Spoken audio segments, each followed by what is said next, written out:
What's going on, faithful? Welcome back. That was a game. Definitely more than I expected. I think I had it at 35-10. So I was a little off on that one, but a win's a win. I don't think that went the way anybody expected it to go. But, when I did my keys to victory last week, I didn't even bring up Matt Stafford. I just kind of went without saying that the guy's pretty good. He looks pretty good again right now. But let's just get into it. I'm going to start off defensively. Some of my points here. Now, obviously, the first half was a little rocky. I was talking about it with my friend during the game. First half, it definitely seemed like they were playing off. And then when you kind of get some of the interviews after the game, they were playing pretty much off in a zone, like a Tampa 2. And that didn't go too well, obviously. Puka Nakua, man, that dude went off. 15 catches, 147 yards. Roll.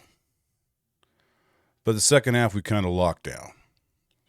So it looks to me, and from what I've heard on other reports or channels, that they went down to a press man, which we held them to, 6 points the second half? So a field goal, yeah. And they got that field goal in the end, which some people are talking like some kind of conspiracy theory with like hitting the spread. I don't know, man. I'm not into that stuff, so I have no idea. But yeah, I mean, would it look better if it's a 30-23 game? I don't know. I don't think it's a big of a deal. Because what's big is we won. It wasn't pretty, but we locked down. We got the dub. Here's the thing, though. Last year we weren't looking too good at this time of the year. We're looking a lot better than we were a year ago. I mean, under Shanahan, we really haven't started off fast unless we go back to like 2019. And offensively, we didn't really start off too fast then, too. So there are definitely things that are positive that you can take from this. We can run the ball pretty much at will. McCaffrey played every snap. That's got to change. Kyle's already said he's aware and he's going to make adjustments, which is a huge change for him. I don't think he's ever come out and said anything like that, has he? Not that I can remember. So we know we can run the ball. We know we can pass the ball. Ayuk was a little banged up in this game, so we just got some more Debo. Debo looks good, dude. When I do my keys of victory tomorrow, he's gonna be in there. We still didn't get a whole lot of Kittle, so I'm still thinking he's probably a little banged up. We'll probably see a little bit more of him in the coming weeks, if not more tomorrow. It wouldn't surprise me if Brandon's a no-go or Brandon is only going to play a little bit. We're probably going to see some more George. And we'll probably see some more Juwan Jennings, who had a great fucking game.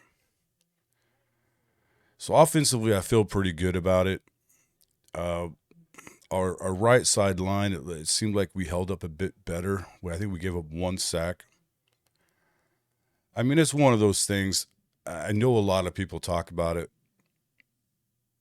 but there's not a whole lot we can do with it at this point. The soup is made, man. You can't unmake the soup. The only thing we could do is if we traded for someone better. So unless that happens, we just got to deal with what we got. Right now, that's what we got. Colt McKivitz and Burford. The soup is made, man. That's it. So let's see here. I just got the stats up. Sure, you all know it, but I'll go over it again really briefly. Purdy went 206 yards, 17 of 25, took one sack, no touchdowns, no picks. No picks is good. Now, while we're on Birdie, because I know a lot of people are making a big fucking mess out of this. Oh, he missed those deep passes. Yeah, that kind of sucked, man. I mean, I wish he would have hit those, obviously. I mean, I'd be crazy if I didn't say that, Let's It's the obvious. Of course, I want him to hit those. Am I losing my shit over it right now? No, I'm not right now, because I think he'll hit those in the future. If you watch what he did in college, he hit those regularly. So I think he's more than capable. And they were overthrown. They weren't underthrown. So everyone talking about his arm strength and just shut the fuck up. I'm tired of hearing that. If you can throw the ball that well, 45 yards in the NFL, you're going to be fine. Okay, stop. But on that same note, if we go for multiple games where he's missing those, then we might have a problem. Then we'll talk about that. Then I'll be concerned, and I might have a different opinion on that at that point. But at this point, I think it's going to be fine. And I think he's going to drop some of those in the future. So when I mean drop them, he's going to drop them in the receiver's hands, if you know what I mean. Defensively, I already kind of went into that, but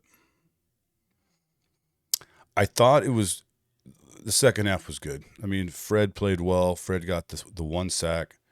There was still push that we got. I had the keys in the victory from last week. I said get the push that we did in Pittsburgh, and I thought the push was good. We just needed that coverage, and that happened in the second half when he went up to a press. So I would assume when we face these guys again, it's the end of the season. Well, I'll probably see something similar like that. But the Rams could look totally different by then too. So I don't know. But I thought defensively, the second half was good. The first half was not so great. I think we got some push. Would you like to see that adjustment sooner than the second half? Yeah, but if you ever played football at any capacity, I don't care what age you were, how old, that's just usually when those adjustments are made. I know people can just say, you can just change shit on the fly. It's just usually not how it works. But as a fan, that's the way it looks. Why can't you just switch that? Coverage-wise, I'm sure he probably could have. I'm not saying it's impossible. Like, you can't change your coverages mid-game. No, that happens all the time. You can switch from man to zone. That can happen from play to play. But he might have not. If I can get my English language back, the coach might have needed to see some stuff during halftime, see some film, see some tape, see some pictures, and make that decision. He may have had it the whole time. I don't know. But the adjustment was made, and it looked a lot better in the second half. I think we can all agree on that. So that was that game. I didn't get into everybody. So Brock Purdy, I already got his stats. Christian went for 116 yards and 20 carries. 1 TD. Debo got 5 catches, 38. That was his rushing. In receiving, he was 6 for 63. Jennings was 2 for 51. Brandon was 3 for 43. George was 3 for 30. The rookie was in there a lot, though, but he didn't catch a ball, though. He was blocking his ass off, though. As I said in many videos, that's something I enjoy a lot about this team. A lot of teams don't do what we do. Although I did see somebody was saying something the other day about the Rams are pretty physical, too, but I don't know if they block downfield like our receivers do. Okay, so that's that. Now we got Thursday night. So I'm going to do a whole video on that tomorrow. But just like a quick little glimpse into that. So tomorrow I'll have my keys of the game. I'll have my POIs, my players of interest. But as you know, or you may not know, I'm here to tell you, Saquon is out, along with 3 other players. They do have Darren Waller, and he's pretty much probably their best receiver at this point. I know that other dude looked pretty good when I watched the highlights of that. But, when you look at Darren Waller, he's going to go. I mean, we got Fred Warner, man. That's the best coverage linebacker. It's the best linebacker in football, for starters. But as far as covering tight ends, dude, if he's on your fantasy team, this might not be the week for him, but they're going to have to feed the ball to somebody. So I would expect them to get the ball. They're going to try to get the ball to Darren Waller. That's going to be his outlet. That'll be Daniel Jones' outlet. And as most of you 49er fans know, the backup to Saquon Barkley is Matt Breida, old 49er running back. I don't expect much from him.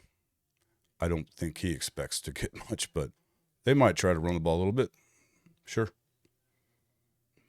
I don't see much happening. I will give my score prediction tomorrow, but even on a short week on a Thursday night, this ain't the week for them. They might have some success later in the season, but it ain't happening this Thursday. Nope. Sorry, Giants. Not this Thursday. There's going to be other plans for you. You guys are probably just wish you would have went home. Yeah. Because apparently they stayed on the West Coast. Well, they stayed in Arizona after the previous game, so they have to travel back, which is smart, which the 49ers do a lot when we go to the East Coast. So, yeah. I don't expect this to be a problem. But I will give my score predictions on this tomorrow. Might surprise you. Might not. All right, that's my quick recap of this previous game. Niners win against the Rams, which is always good. It's always good. Love it. That's it for this one. I'll see you guys tomorrow. Later.